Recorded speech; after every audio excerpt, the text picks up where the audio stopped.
Bueno, buenos días con todos. A mí me ha tocado hablar un poco de la hemorragia digestiva varicial, manejo basado en evidencias. Como todos conocemos, es una patología grave que en general pues hay que tener todas las herramientas para que el paciente vaya a buen puerto y se solucione su problema rápidamente.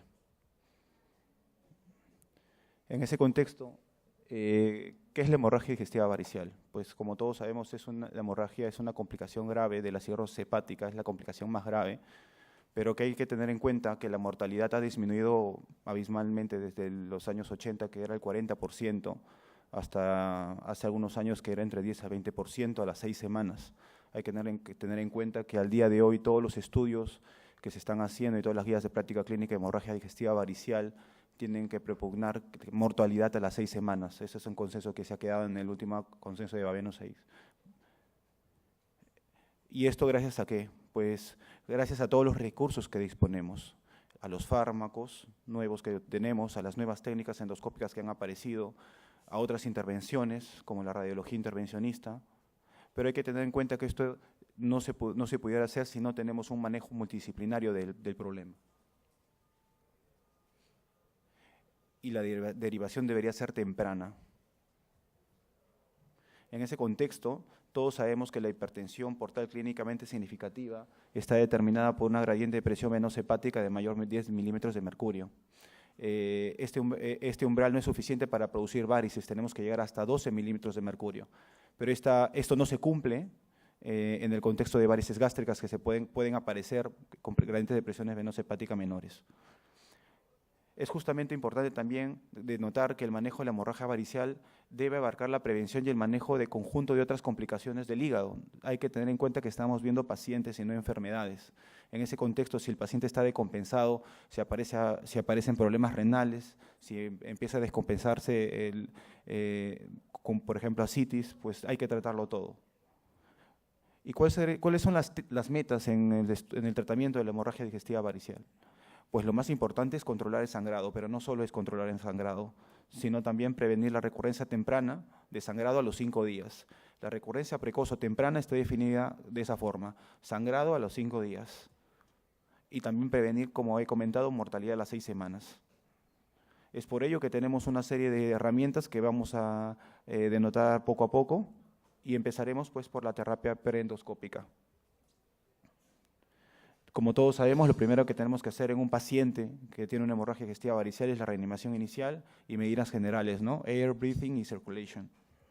Y en ese contexto, lo que tenemos que hacer es estabilizar al paciente y manejar la vía aérea.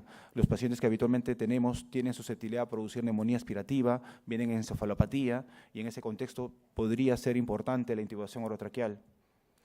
Es importante también suspender los beta-bloqueadores, ya que estos medicamentos inhiben la taquicardia refleja secundaria y la hipovolemia, cosa que es contraproducente en este caso. Y también hay que reponer cuidadosamente la volemia. Y esto va íntimamente relacionado a la estrategia transfusional restrictiva, que como todos sabemos es transfundir en un rango entre 7 y 8.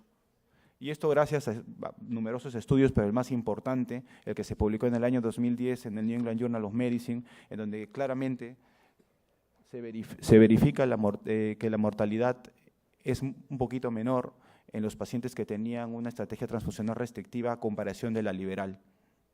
Y esto también a las 6 semanas. Pero no solo ello, sino haciendo el análisis de subgrupos, verificamos que los pacientes de cirrosis, los pacientes con Child-Pugh A o B y los pacientes que sangraron de varices se ven beneficiados de esta terapia. Lamentablemente para los pacientes más graves, que son los Child-C, esto no fue estadísticamente significativo, seguramente por la gravedad de la enfermedad. También hay que romper el viejo paradigma, bueno, ya muy viejo paradigma de que la enfermedad, que la cirrosis hepática es una enfermedad que produce anticoagulación. Desde ya hace varios años se propugna que la cirrosis hepática es una enfermedad protrombótica, y esto se ve claramente identificado en la vida diaria, en la práctica diaria, donde tomamos del tiempo de protrombina, y hay que saber que no es al día de hoy un buen marcador para medir la coagulación. Y esto porque no solo están disminuidos los factores procoagulantes, sino también los factores anticoagulantes como la proteína C, la S, la titrotromina C, el factor de von Willebrand y el factor 8. No solo eso, sino que también hay que tener en cuenta que a mayor estado de Child, mayor déficit de factores de anticoagulación. Y hay que tener en cuenta también un dato muy importante, que requerimos pues una determinada cantidad de plaquetas para producir trombina. No obstante, al día de hoy no se puede dar ninguna recomendación para recorregir la coagulopatía ni la trombocitopenia.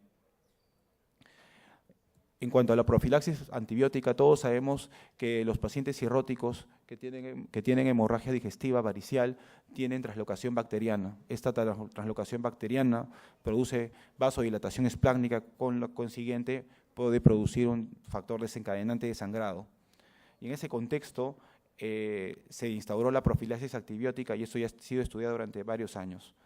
Este estudio que les traigo es el estudio clásico de Bernard en el año 99, en donde demostró que la profilaxis antibiótica disminuye las infecciones, el resangrado, la mortalidad asociada a infecciones y la mortalidad global, esta no siendo significativa. ¿Y qué antibiótico usamos, ya teniendo en cuenta que la profilaxis está claramente establecida? Pues eso también ya se estudió claramente, ¿no? Este estudio que les traigo también determinó que la ceftriaxona prevenía de infecciones con mucha más fuerza que norfloxacino. La recomendación que les puedo dar el día de hoy es que la ceftriaxona, 1 gramo endovenoso cada 24 horas por 5 días, es el tratamiento de elección para la profilaxis. El otro tema son los vasoconstrictores, que como les comento, y como su nombre lo dice, lo que necesitamos hacer es vasoconstricción esplácnica y así disminuir la presión portal. En este caso hay que iniciarlo lo antes posible, inclusive en el traslado del paciente. Lo que sí que se está viendo ahora es que pues, los hospitales grandes tienen otrótide, pero deberían tener los hospitales de la periferia también otrótide ante la mínima sospecha de hemorragia digestiva varicial. Hay que tener en cuenta que la terapia es durante 5 días, aunque hay algunas guías, por ejemplo la NISA, que determina que cuando la hemorragia ha sido controlada, esto sí se podría suspender. Aquí le traigo los 3 fármacos, todos ampliamente validados, el octrótide, la terlipresina, la somatostatina, con bolos iniciales y en algunos casos con infusión continua o en bolos, los 3, como les manifestaba, ampliamente validados. ¿Y cuál es el mejor? Pues esa pregunta también fue respondida en el año 2014, en donde se hizo ese estudio, en donde se verificó terlipresina, octrótide y somatostatina con respecto al control de sangrado, resangrado y mortalidad. Se verificó que no había ninguna diferencia entre ninguna de las terapias. Pasando a la terapia endoscópica, que es lo que habitualmente nos apasiona y en donde nos sentimos que estamos ayudando a la gente, pues sigue siendo y seguramente será por muchos años la piedra angular del diagnóstico y del tratamiento en el mismo acto. Tenemos esos 2 pequeños datos. Es importante, espero que nunca nos olvidemos, que se tiene que hacer el tratamiento antes de las 12 horas. Y pues como todos sabemos, tenemos 2 métodos, la escleroterapia y la endoligadura, las 2 también ampliamente validadas. Sin embargo, no se recomienda combinar ambas terapias en un mismo acto, de cara a que no ha demostrado absolutamente nada. Y lo más importante también es usar en conjunto con agentes vasoactivos, ya que hay varios estudios randomizados que han demostrado que el uso de estas dos terapias aumentan la sobrevida y la disminución del resangrado. Esta es la escleroterapia, y en ese contexto, pues todos sabemos que es la inyección de un agente cloresante en el lumen de la varice, pero también puede ser paravaricial, ¿de acuerdo? Tenemos 2 agentes actualmente disponibles en el Perú, el oleato y la etanolamina y el polidocanol. Y pues algunas veces podemos requerir más de 15 mililitros.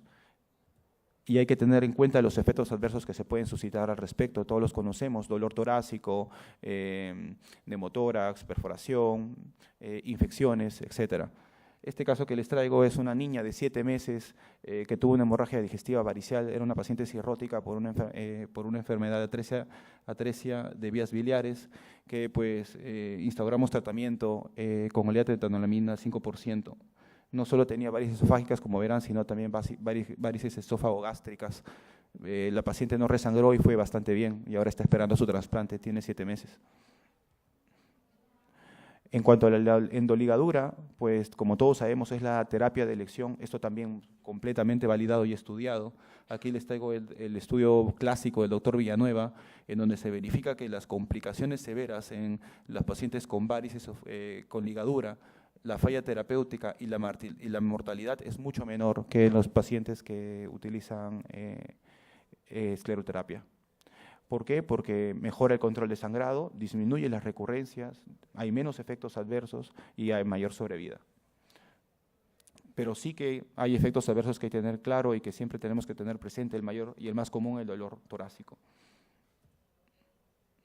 Un video pequeño de experiencia clínica donde vemos una lesión evidente que ha sangrado y pues en plena terapia se rompe. Intentar mantener la calma, verificar dónde sangra, no perder el punto de sangrado y colocar la terapia lo más pronto posible para solucionar el problema del paciente. Puede suceder, pero tener en cuenta que si tenemos todas las herramientas disponibles, pues todo puede llevar a buen puerto. Bueno, en este caso, pues, a pesar de que no se ve adecuadamente por toda la sangre que se verificó, el sangrado se controló con una liga, ¿no? Ahí ya se ve que no está sangrando más. Y ahí está la liga. Pero hay que tener en cuenta también que no solo hay varices esofágicas, sino varices gástricas. Y para ello, lógicamente, tenemos que verificar cuál es el porcentaje de pacientes que tienen varices gástricas. Pues al menos el 20% de cirróticos tienen varices gástricas. Y todos ya conocemos la ampliamente validada clasificación de Sarin, en donde verificamos las varices esófago-gástricas, llamadas como GOP, y cuando son esófago-gástricas pero van a la curvatura menor, GOP1, cuando son esófago-gástricas y van a la curvatura mayor, GOP2, las IgB1 cuando son varices gástricas aisladas en el fondo y las IgF2 cuando están en cualquier parte del estómago menos en el fondo. Tener en cuenta que las GOP1 son lo más frecuentes en el 75% de los casos, pueden sangrar con gradientes menores a 12 milímetros de mercurio, por consiguiente tienen mayor riesgo de sangrado y mayor mortalidad. Y el tratamiento preendoscópico, llámese profilaxis antibiótica, octreotide, vasoactivos, es el mismo que el de las varices esofágicas. Lo que cambia un poco es el tratamiento endoscópico. Como todos sabemos, la GOP1 se pueden tratar con ligadura o adhesivos tisulares. No obstante, la GOP2 y las IgB está ampliamente validado que el cianoacrilato es la terapia de elección por la disminución de recurrencia, por la menos recurrencia que aparece. Pero también hay que tener en cuenta que también podría tener efectos adversos como la embolia por cianoacrilato, que también es rara, 3% de los casos. Aquí les traigo un video del doctor Mayosa de su blog EndoTube, en donde pues explica claramente por qué es que cuando coloca terapia inicialmente con una licuota de cianoacrilato sangra, probablemente porque se puso cianoacrilato en la zona eferente de la varice, y quedó la vía aferente abierta y por eso sangró. No obstante, paró el sangrado con otra licuota de cianoacrilato. Los invito a revisar el video, está muy bien caracterizado. Bueno, pero si queremos hablar un poco más del tema, también existe la ultrasonografía endoscópica y se ha verificado también que se podrían utilizar coils y adhesivos. Aquí se ve claramente cómo las varices esofágicas, las varices gástricas, se ven muy bien en UCE, y pues ante un catéter se colocan coils e inmediatamente se ponen adhesivos, ¿no? ¿Cuáles serían los beneficios? Pues los beneficios fundamentalmente serían que se trata el vaso nutricio, porque se ve claramente en la UCE, se confirma la obliteración de la varice en vivo y en directo, y pues teniendo en cuenta que va directamente hacia la varice hay menos riesgo de embolización. Aquí ya se ve claramente que se rompió el flujo y el adhesivo está entrando, obliterando completamente la varice. Después de esto es importante hablar del TIP precoz, que probablemente es algo que conocemos, pero que lamentablemente no podemos instaurar ya que no tenemos las herramientas disponibles a veces. Tengo que mencionar que el TIPS es un puente interhepático entre el sistema porta y la circulación sistémica. Es por vía de acceso transyugular y actualmente usamos estenes recubiertos con PTFE, pero producen un leve riesgo de encefalopatía.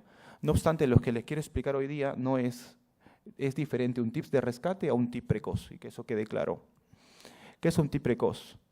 Pues siempre sabemos que a pesar del tratamiento combinado vamos a tener un fallo del control del sangrado, al menos en un 20% de los casos, Y en este caso, ya se han estudiado los pacientes que tienen esta susceptibilidad, que son los pacientes que tienen un gradiente mayor de 20, Child C con 14 puntos o Child B con hemorragia activa en la hemorragia digestiva alta. Y en este caso, lo que está indicado es un TIPS a pesar de cualquier terapia y a pesar de que no ha fallado el tratamiento, un TIPS en 72 horas.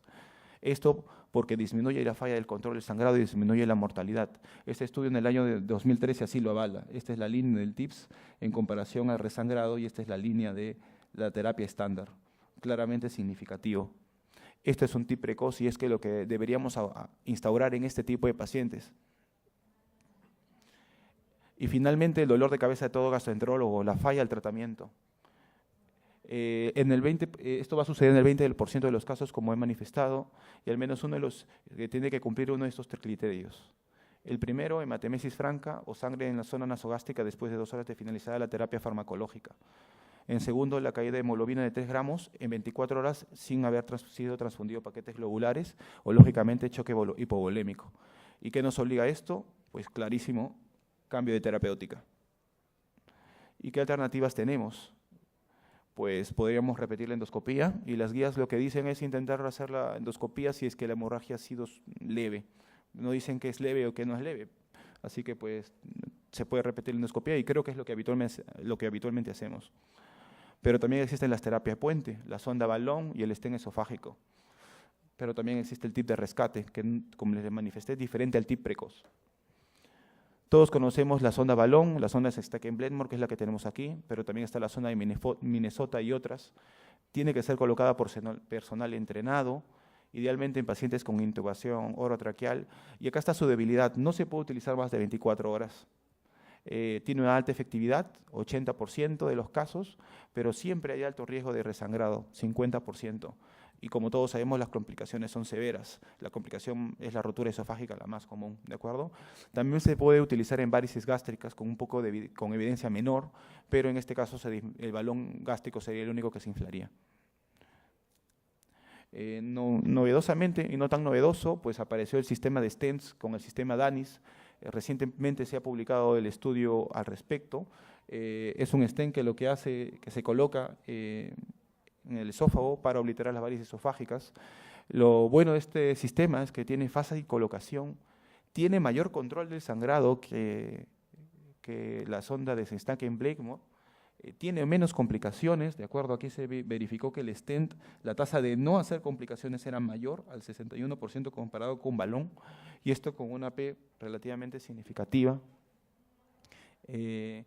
Y el beneficio, aparte de las complicaciones, es que la terapia puente es mucho mayor, 7 días. O sea, tenemos 7 días para pensar qué hacemos con este paciente.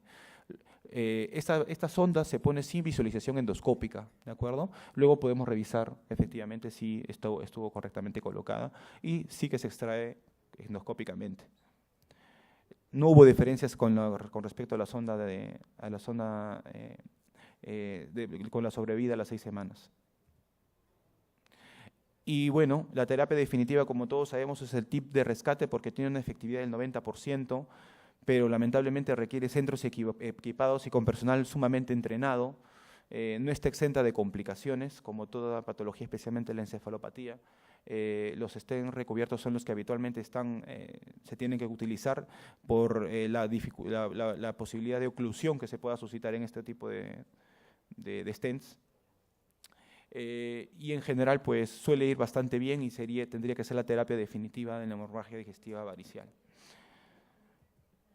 Bueno, en conclusiones, el sangrado varicial agudo es la complicación más seria en pacientes con hipertensión portal. El manejo inicial se incluye reemplazo del volumen adecuado, transfusión de plaquetas globulares con una estrategia restrictiva, antibiótico profilaxis e intubación orotraqueal en casos seleccionados. El tratamiento estándar requiere el uso de agentes vasoactivos, se lleva endoscopía, la ELVE como tratamiento de elección sin retardarse en más de 2 horas, de 12 horas. Tener en cuenta, y no lo he comentado, pero sí que habría que considerar etromicina previa a la endoscopía, 200 miligramos endovenoso, 30 a 20 minutos antes de la endoscopía es lo ideal. El TIP precoz es en un subgrupo de pacientes muy importante para prevenir riesgo de sangrado. Y en los pacientes en los que falla la terapia estándar se requerirá de otras alternativas que incluyen repetir la endoscopía, terapias puente o terapias definitivas como el TIPS de rescate. Muchas gracias.